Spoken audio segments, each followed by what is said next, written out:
Going live in 3, 2, 1, cue. Bismillahirrahmanirrahim. Assalamualaikum warahmatullahi wabarakatuh. Welcome back to another season of Political Insights, 40 minutes of political knowledge. I am Haikal Rosli and I will be your host for this season 4. So stay tuned with us throughout this season as we will discuss and share and explain about any political issues and knowledge. 3 weeks have passed since we started our semester online, and now in fourth week. I hope that everyone is doing fine and will brace through acquiring knowledge and amidst the pandemic. All right, guys. Last year, we all heard the term of Chinese virus, the origin of the pandemic, and how it has sparked racism sentiment. But even a year after that, we can still see the after effect of that term. In this month, six Asian people has been killed in Atlanta in the name of anti-Asian. And with these cases in mind, we are bringing a crucial topic for all of you, namely anti-Asian, the massacre of compassion. And to know more about this topic, let us welcome our invited guest, Dr. Syaza Shukri. All right, Thank you. she is our political science lecturer and specializing in comparative and identity politics. And welcome, Doctor. Thank you for joining us tonight. And how are you, Doctor? I'm good, Alhamdulillah. Thank you, Haikal. Okay, Doctor. So, without further ado, let us start with our first question, which is, Doctor, what is actually the meaning of anti-Asian sentiment about? The meaning, the story, can you tell with us? Okay, thank you, Haikal, for the question. I guess for me, I would narrow down to the idea of sentiment that you mentioned. So when we say anti-Asian sentiment, it's more of like prejudices, biases, how people feel towards Asians as an ethnic minority group in America. But unfortunately, this sentiment, these feelings towards Asians have now become larger, right? It has gone into physical violence. So this is, I guess what we're talking about tonight is unfortunate because Asians make up 6% of the 300 plus million Americans. So this is the anti-Asian sentiment. So now, guys, we understand that this issue is a big problem. Maybe in Malaysia or in Asia country, we didn't face it as a big problem or a big issue, but it is a big problem for Asian people who stay in America or the countries that outside from the Asia. Like Doctor said, there's a lot of violence happen towards them. Okay, Doctor, for the second question, what kind of violence was imposed by the anti-Asian on the Asian people? Before I answer that, if you may allow me, I would like to add a little bit on what you said on this is something that we are seeing now, especially in America and Europe previously. But actually, we Asians, we can see it around us as well. This kind of, maybe not necessarily anti-Asians because we're all Asians, but we do have discriminations and prejudices against minority groups. For example, if you look even at Malaysia and Singapore, maybe not minority groups, but when we talk about the COVID-19 pandemic, unfortunately, we have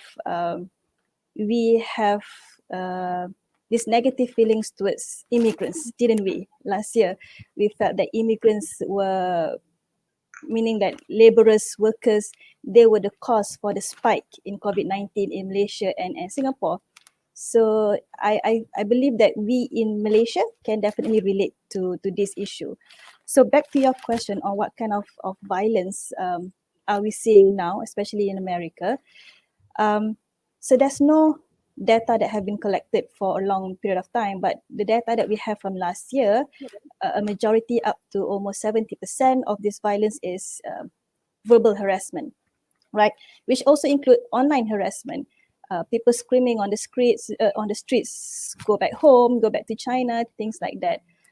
But like I said, we're also seeing an increase in physical violence, which I think is about 11-12% now. So physical violence is clearer, right? They're attacking, they're pushing people, shoving people, making them fall. In fact, an a Thai immigrant died last month, isn't it? An 87-year-old immigrant because of this kind of physical attack. And there's also another thing that I think we need to talk about. It's not really violence, but it's more like discrimination. So we call it shunning. So they are shunning Asian Americans, meaning that they are discriminating in the sense that they don't want to come close to Asian Americans. They don't want to work with Asian Americans. They don't want to provide services to Asian Americans. So of course, this is not violence, right? It's not crime. It's not a criminal act, but it's still part of the larger narrative of this anti-Asian sentiment. All right, doctor.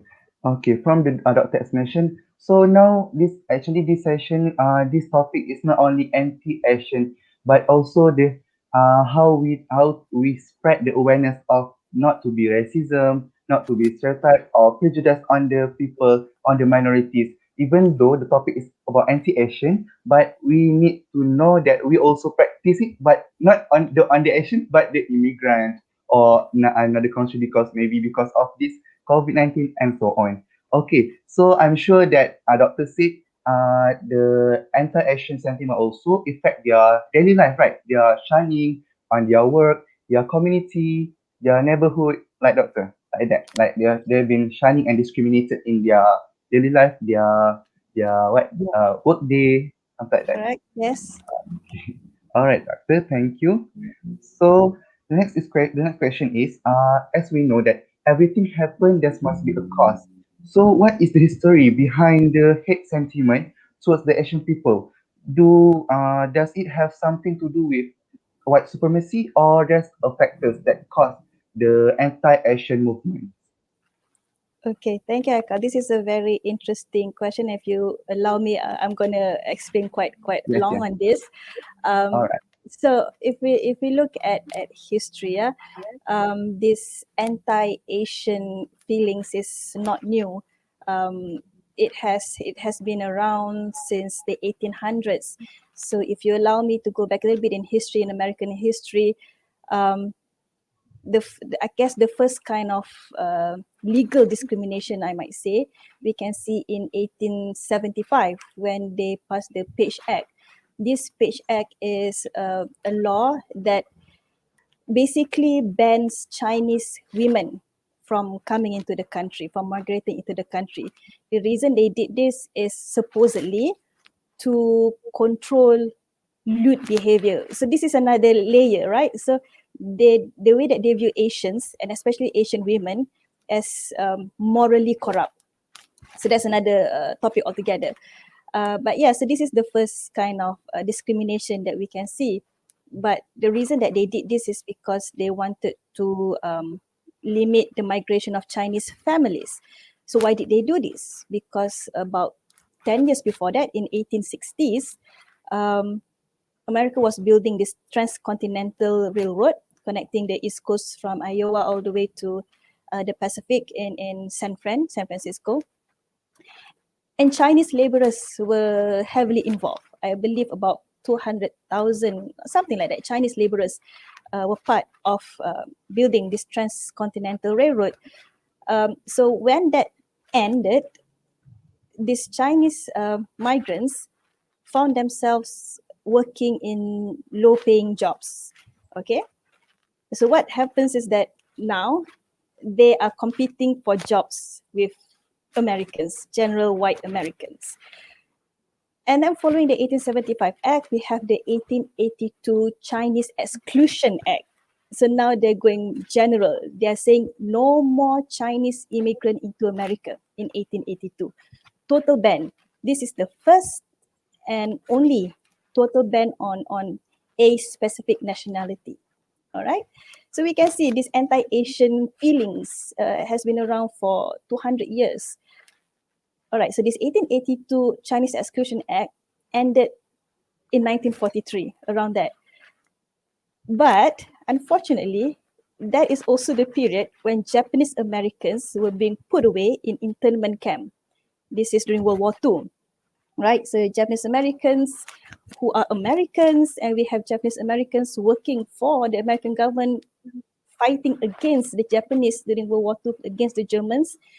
But their families are being put in internment camps because they want to supposedly prevent espionage activities.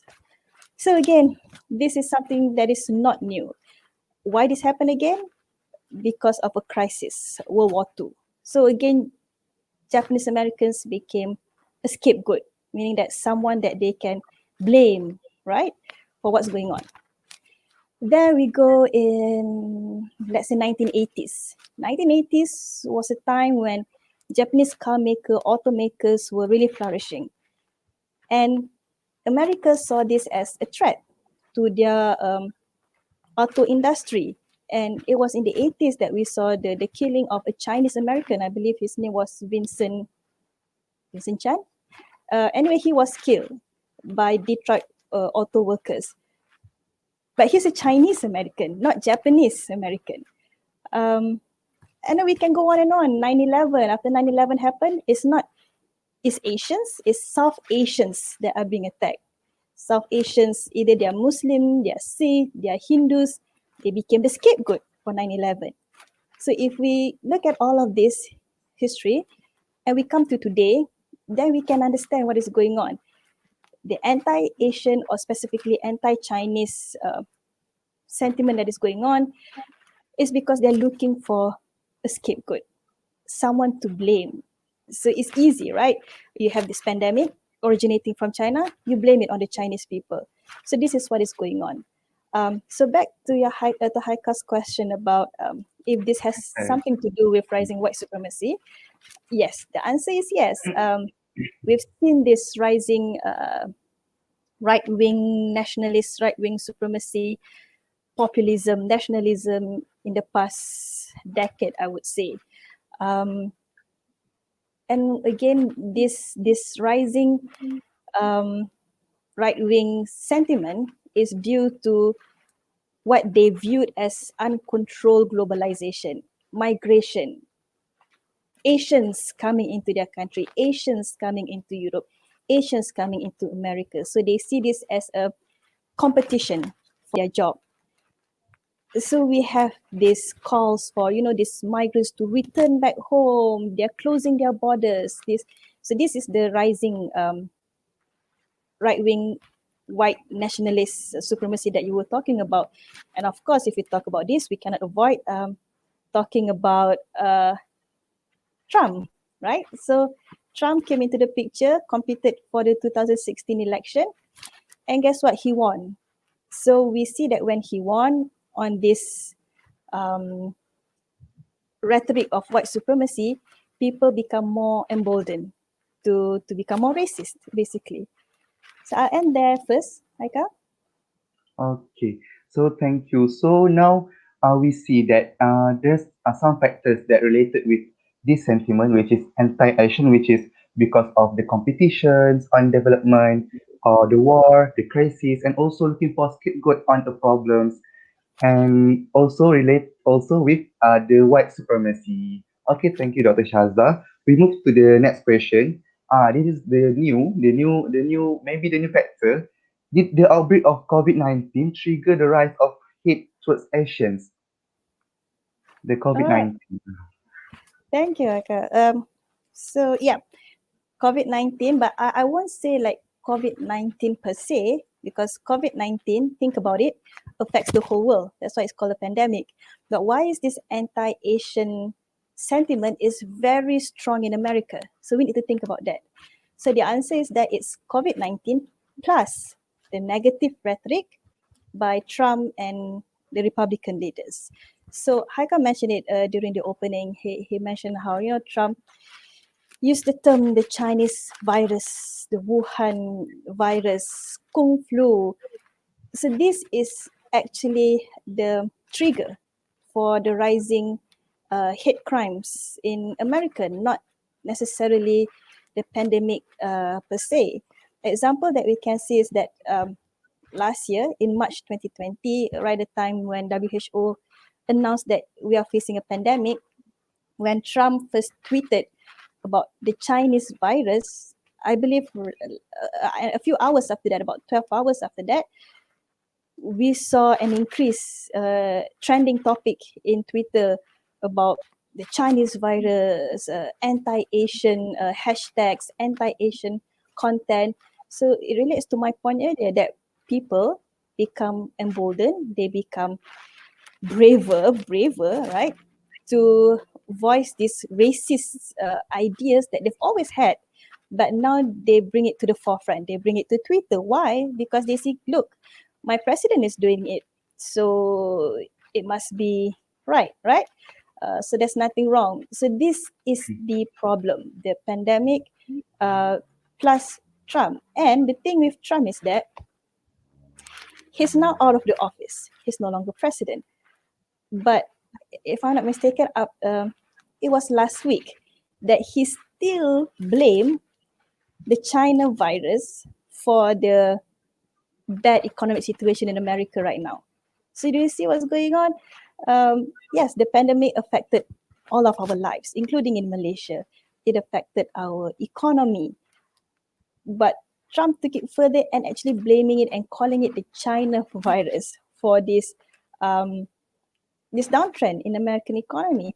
And if you allow me, I also would like to mention a bit that last year, when the virus started, causing spread and causing lockdowns all over the world, Asian American businesses were actually the first to suffer. People stopped going to Asian American businesses. There was rising unemployment actually among Asian Americans, which is, Asian Americans used to have one of the lowest unemployment rate in America. But because of this, they are being affected, they are being discriminated. So yes, that's the long answer to that. The pandemic plus Trump, unfortunately. Okay, thank you, doctor. So actually, yes, we understand that COVID-19, the coronavirus, is started from China, but actually, the real causes, the big causes, is the leadership of Trump. Always spread hate and always spread, uh, uh, always said the wrong thing, the wrong thing. The cause of virus is all from China, and again, to influence the people of Americans to believe that it was China causes the COVID-19, but actually it is a virus, and China didn't know the virus, it was there, and they eat the things year and year and year, and unfortunately it was last year the virus is going out and caused disease. And the main point here is the main causes of the magnified of anti-Asian is because of the negative leadership Trump in his country. All right. So the next question, doctor. Due to the shooting incident that took place in Atlanta recently, a new movement called Asians Lives Matter emerged and has caught the attention of social media users as it sparked a number of debates regarding the origin of that movement. Apparently, it is derived from the Black Lives Matter, which makes people question and the validity of using the term Asian Lives Matter, and people were told to use the term Stop Asian Hate instead. So, from your opinion, doctor, uh, from your point of terms in combating hate and violence against the Asian community, How is that? I'm sorry, Haika. from your point of Uh-huh. from your perspective, how relevant is this issue of using different terms in combating hate and violence against the Asian community? Okay. Um, for me, it's very relevant because we just discussed about how um, Trump's use of certain language and rhetoric actually caused this spike, this rise in anti-Asian sentiment, right? So we can agree that words matter and words are important. So when we have these two terms, Black Lives Matter, and now you said that people want to use Asian Lives Matter. For me, I see as a bit problematic. One thing is that we are appropriating, like you've already mentioned, we are appropriating something that is from Black culture, from the Black movement, is theirs. Um, so we should not try to hijack it. But more than that, I think the more important point that we need to discuss is that the experiences of African Americans or Blacks in general in America is different from the experiences of Asian Americans. So what am I saying? What am I talking about? The African Americans, unfortunately, because of the long history of slavery in America that lasted for more than 200 years, they are being looked down upon until today, right? So even after slavery was illegal, they still had to fight for their civil rights up until 1960s. And even then, after the passing of the Civil Rights Act also, they are still suffering now. So that is the lived experience of Blacks in America, unfortunately. So that is why they're stressing on the idea that Black lives matter. Our lives matter. Don't look at us as less human. We are just as human as the whites. Okay. Now, if we turn our attention to Asian Americans, they don't have this similar experience. They didn't come to America as slaves. They come to America as laborers, like I mentioned earlier, migrants, economic migrants. So their situation was much better. And even until today, um, Asian Americans are considered what we call model minority, meaning that, oh, these are the ethnic group, the minority groups that all other ethnic groups in all other minority groups, in America should follow, should emulate. Because, they Asian Americans fill up quite a high percentage of professional workforce. Um, I'm thinking about Nobel Prize winners.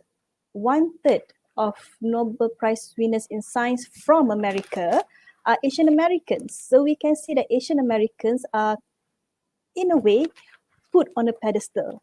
That their experiences are different from African Americans. So because of this, I don't think using the term Asian Lives Matter work, right? But if we say stop Asian hate, then I think that is much more effective. That the idea here is, see, the problem here is that while they look up to Asian Americans, they also use this as a justification to say, look, there's no racism in America. If there's racism, how can Asian Americans become so great in America? So this is, again, another thing that I may not want to go into, but this is another problem.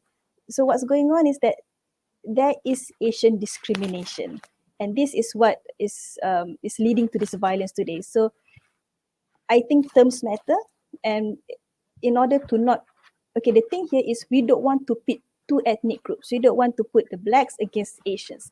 We want to bring everyone together. So in doing so, I believe we should stick to stop Asian hate. Don't like I say, appropriate or hijack the Black Lives Matter. All right, thank you, Doctor. So from this question, this explanation, we understand that Stop Asian Hate and Black Lives Matter was different because the Black Lives Matter is fight for their lives, the lives for the Black people, and for the Asian is because the hate from the Americans on the Asians. So I agree with what Doctor said to use the Stop Asian Hate because the cause of the anti-Asian happen is because of hate towards the Asian people. All right. So we move to the next question, Doctor. On March 22 recently, a white man in 50s insulted the protesters of a rally against anti-Asians in Diamond Bar by yelling some slur words to those people. From this small incident, it shows the problematic thinking and views of the Western people towards Asians and how they look down upon Asians. Hence, how can the US government take action based on this occasion to reshape the thinking and mindset of the US citizens into understanding the importance of equality and eradicate the racism issue? Okay. So Haika gave a very good point there when you said that, you know, reshaping their thinking about this issue. So when we talk about reshaping how people view things, it's a lot of work. That's what I'm going for. You know, it's not something that you can pass a law and make it go away and solve the issue. It's much more holistic. It's a societal commitment. Everyone needs to work together. So in this case, as you said, we can see that racism persists in America. So how can we solve this? It goes back to education. You know, try to educate the American population that, look, Asian Americans, not all of them are recent migrants, right? A lot of them are not just second, third generations, but you know, their grandparents, their great grandparents came to America. Um, so they are thoroughly, fully American citizens. So this is the education that we need to do. We need to re-educate the American people that Asian Americans are part of our society. So for African Americans, they have Black History Month, which is in February every year. I'm not saying that we should have an Asian History Month, but it's the same idea that we need to educate the people, really put in the effort to tell the people, look, this is the contribution of Asian Americans. So I've mentioned earlier about well, I mentioned already the examples, right? The fact that Chinese laborers were the ones that built the Transcontinental Railroad, about the Nobel Prize winners. So we have Asian Americans that are model citizens of America. So this is how we need to approach this, re-educate the masses, put it in the syllabus, put it in the school system on what Asians mean to America. Okay, so we gathered here the sorry, so we gathered here the government, the U.S. government, some action that can take by the U.S. government, like Dr. Shaza said, is education. The important is education. Start from school, start from kids, and bring them to grow with awareness to stop the hate and hate to Asian, stop the anti-Asian sentiments, and the important is stop racism. Okay. So next question is, Doctor. Okay. In this issue, people often are outraged by the authorities' response. For example, the recent case of 8 people killed in Atlanta, and 6 from them is Asian people. And the police explanations of the criminal was that he was having a bad day. Hence, in a way, what is the measurement taken by the authorities in combating this issue? Okay, so all right. So I'm going to talk more about what the government does. But going back to that officer, he once he said that, right, the day that he said, "Oh, this guy was having a bad day," immediately he was taken off as a spokesperson for the case. So in this sense, I can see that the government, the authority, is taking quick measurement to really reduce tension in the country at the moment. So that was one thing that they did. They removed him as a spokesperson for the case. And then last week we had a congressional hearing, a 3-hour congressional hearing among members of a House Judiciary Subcommittee. So again, we see that there is this effort by the American government to combat this issue rather than just whitewashing it. It was very emotional because on one hand we have Republicans that are saying this is our right to speak out against China, but on the other hand we have a lot of Asian Americans, Congress members who are saying, look, this is impacting our lives. So the government is looking into this. President Biden has said that he wants to quickly create a legislation that protect ethnic minorities. Democrats in Congress have also talked about creating an office in the judiciary department, specifically against anti-Asian discrimination. So what I'm saying is that we can see that the American government is trying to do something about it. Okay, thank you. So, guys, we see this. We see this issue was also as known and popular in the American, and we sure that, like Doctor said, the government has has do a many action, take many action to solve this problem, solve this issue. Maybe some of the people, some of the like this police, like still have their head on the Asian Mm. people. So even though the government do anything, but if the people didn't follow, the what the action cannot keep going and go and cannot going good, cannot being good, like the plan. Okay, so doctor, as we know, Joe Biden, the new president, so he is known for his manifesto in promoting world peace. Are there any possible actions that will be done by Biden's government in addressing this issue? Yes, so maybe I should start with Biden himself, right? So, what is his position? Because we talked earlier, leadership is important. So, Biden immediately last week he met with leaders from the AAPI community, Asian American and Pacific Islanders, in Atlanta itself. Right after that, he gave a speech in Emory University, and in that speech, he told the audience that remember language matters, right? What you say have an impact. So we can see here that Biden is taking a shot at President Trump, right? He's indirectly criticizing President Trump. So if we start here, we can see that President Biden seems to be more serious in tackling this issue.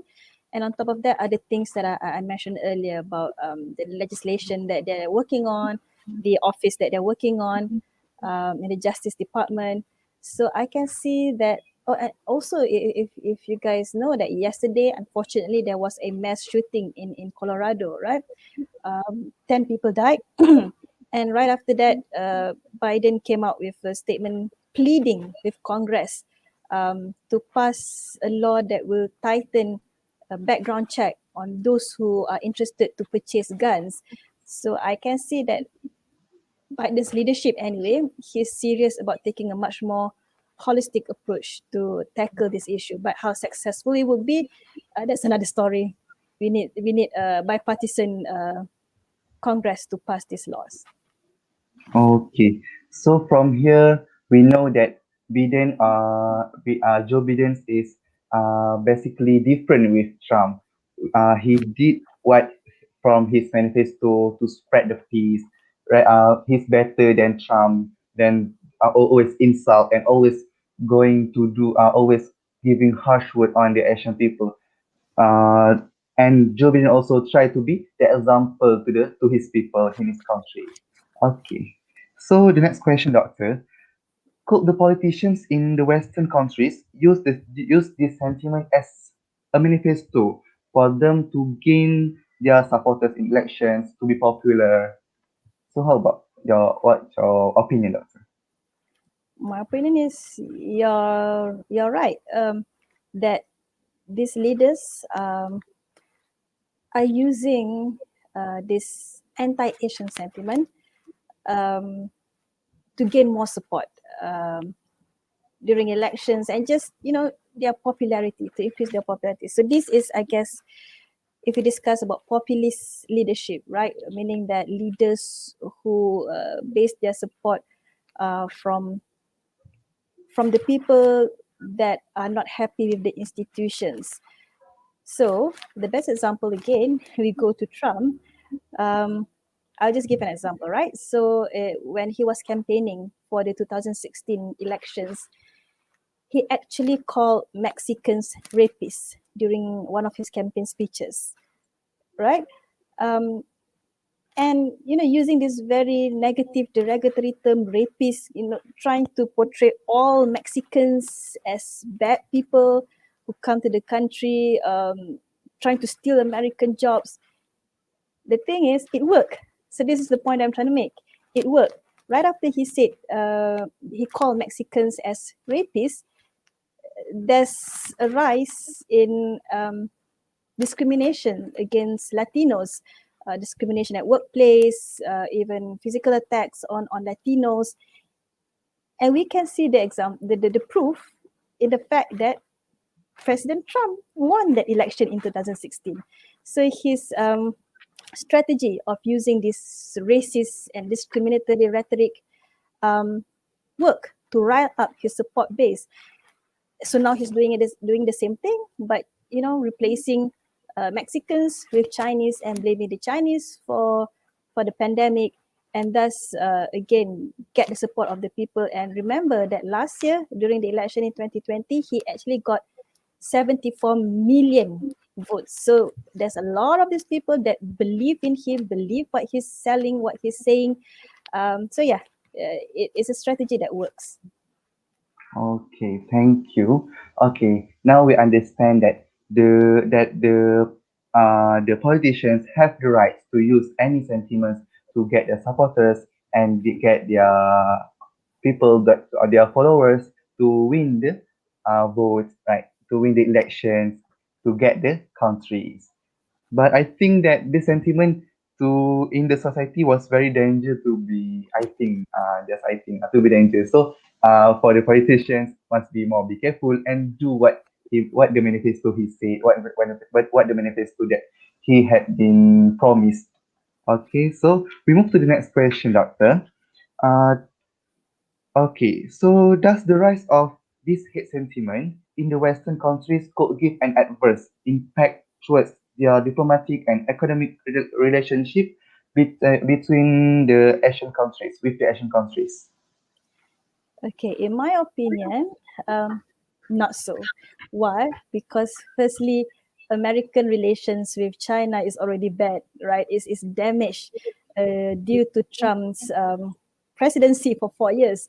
Um, so I don't see how this event could, or how this anti-Asian sentiment could make things worse. We can see that last week there was a summit, right, between Chinese and American officials in Anchorage in Alaska, and it was widely reported that the the conversation was very cold, very bitter, accusing one another. America was accusing China of bad treatment of the Uyghurs in Xinjiang, of Hong Kong, of Taiwan, and in response, Chinese officials reminded America that look, you guys also have bad records in treating your minorities in the Black Lives Matter. So it's just a nasty back and forth. But it was also reported that behind the scenes there were a long discussion among these officials, and it was fruitful. So my point here is that when they were bickering in front of the camera, that is more of a show for their people, right? They need to show, Americans need to show to the people that they are not friends with China, and the Chinese government also need to show to the people that they're going to be tough with America. But behind the scenes, the statesmen, the politicians, they actually know that they need to work together and they're willing to work together. So I don't see this having much of an impact. And if you look at America's relation with other Asian countries, there was the virtual quad meeting also last week among America with Japan, India, and Australia. So again, relations with Asian countries are more or less going to follow the same trajectory. Okay. Now we understand from the explanation of Dr. Syaza about it. So the hate sentiment is not really give bad impact towards the relationship between Asian countries and also the Europe, US, American, and so on. Okay, thank you, Doctor. So we move to another question. I think this is the last question. This anti-Asian phenomenon mostly happens in Western countries where Asians are one of the minorities. How about us? For us in living in Malaysia, Indonesia, in Asia country, far away from the situation, didn't face it as a big problem. Is there a way that we can help to solve this issue? Because it was a big issue for our friends, Asian friends in the Western countries. All right, I think I'm going to answer this with 2 points. I think the first point I've already mentioned, which is that I mentioned earlier about how, remember, this is not something that's unique in America. We in Malaysia also faces racism every day. We have a lot of racist people in Malaysia and in other Asian countries. So just keep this in mind. So when you are criticizing America for their bad treatment of Asian Americans, or previously their bad treatments of Muslims with Islamophobia, internalize that. Remember, then you also don't treat others unjustly, right? You don't be racist, you don't discriminate. So that is one thing that I think a lot of us can learn from. On your question on how we can help, I think the best thing that we can do halfway across the globe is to listen. This is the time that Asian Americans are speaking up. They are now letting the world know that we have not been living peacefully in America. We have been attacked, verbally abused, we have been harassed on the streets. They are speaking up. So what we can do is we can listen and believe them, because this is what they need. They need support, cross-sectional support from across the globe, so that they can actually make their voices heard to the American government. So that's it. My advice is for all of us to listen, to read up, to learn about what's going on. Okay. All right. So from this explanation, we gathered that the first thing how the first thing to be a better people, we need to improve ourselves, not to be racism, not to follow what the Western people do to the Asian, to be racism, to be prejudiced on the minorities. That's the first step. And the second step, we can listen to the Asian people, their speak, their what, their talk, what they want to say. They want to let us to know the problems, the big issues, what they are faced in the Western countries, the outside of the Asian countries. Okay, doctor.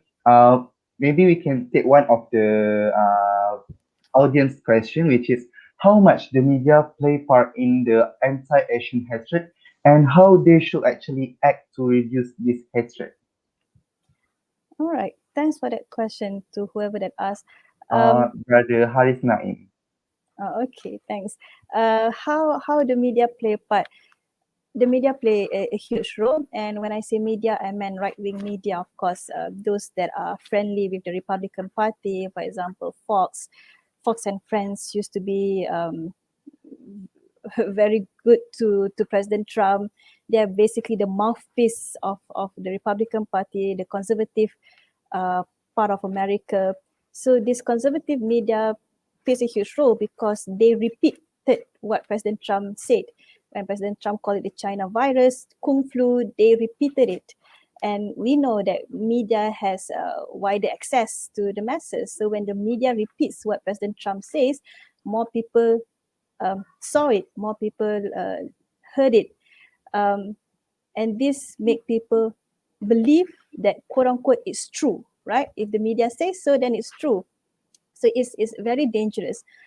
How we can reduce, I'm not sure the question, how they should actually act. I'm not sure who, I guess the media. Well, then we're going into the realm of responsible journalism, isn't it? Because America is famous for its freedom of speech. So we don't want to limit people from being able to speak up. They can voice their criticism and their opinion, but they need to do so responsibly. So in this case, one thing that I might want to point out is that the media should play a bigger role in differentiating between the Chinese government and the Chinese people. So it's fine if American people disagree with the Chinese government, they think that the Chinese government did not do enough to control COVID-19, or they don't agree with the Chinese government's political system. That is fine. You can have disagreement on that, but again, that is the Chinese government, not the Chinese people. So the Chinese people is different. They are a group of people. They are people, right, with feelings. They're not a virus. So I think this is what I meant by responsible media, responsible journalism, separating these two, foreign government and a group of people. All right. Now we see that the media also play the important role to stop the hatred, to stop the anti-Asian movement sentiments by using their ability in media.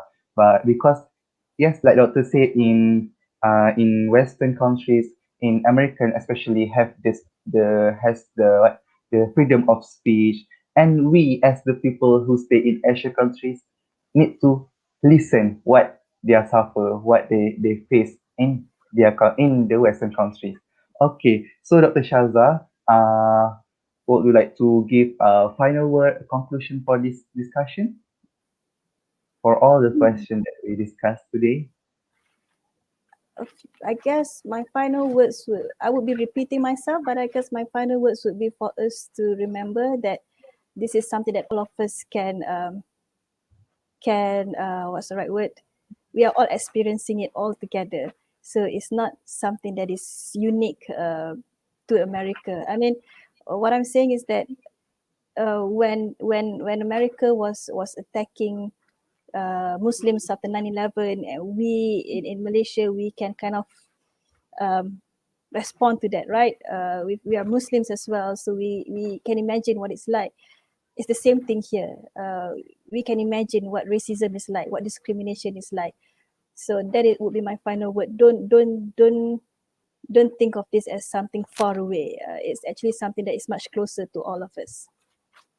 All right, thank you, Doctor. So everyone, now we see and know that anti-Asian sentiment is such a big problem, an issue that we need to help and need to take serious actions to solve it because this is the right of human. We need to help all those, even not an Asian, but whoever had been persecuted, discriminated. And basically, this session we are discuss about not only talking the awareness of anti-Asian, but also to spread the awareness to stop racism and hate toward the people, toward the minorities. Even though in Malaysia, in Indonesia, or other countries, especially we are in IIUM, we have so many different countries.